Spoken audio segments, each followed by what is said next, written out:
เลาะบ้านคือเก่านี่ก็ได้หลายวันเลยเนาะที่บ่ได้พาพี่พาน้องเลาะบึงบ้านแถวแคมป์ทงนา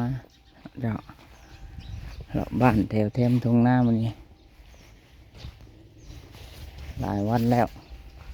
มันจะสิพาพี่น้องเลาะไปทางห้านของไอ้น้องเวียด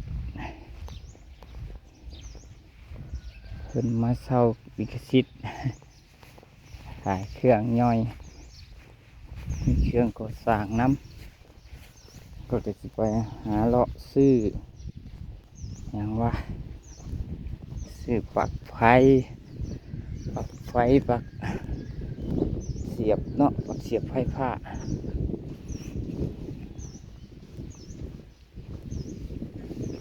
แล้วก็เบิ่งธรรมชาติ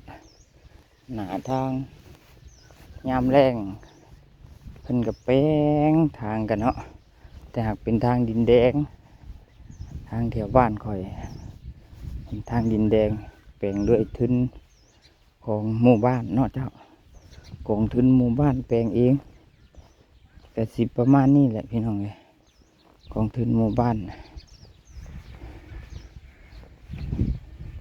กองทุนหมู่บ้านชื่อได้แต่ดินแดงนี่แหละมาถมที่บอลมันเป็นลูกเป็นบวมเป็นลูกเป็นห้าว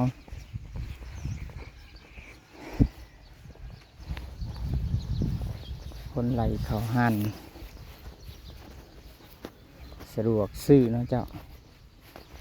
สะดวกซื้อ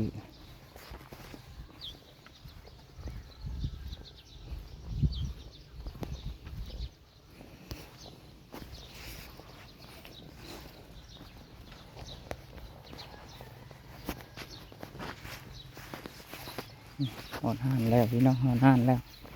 บางเทื่อก็สิบ่ได้อัพลงเด้อหันเพิ่นไก่ลายย่างตัวดีโลด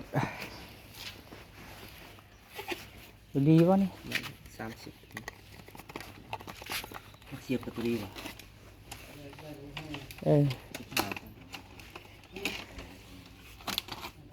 มันก็เป็นตัวนี้เลยธรรมดานะเสียบธรรมดาป่ะตัวนี้ก็ตัวดีเนาะดีน้องใส่ในรักครับตัวนี้ไม่ละตัวดี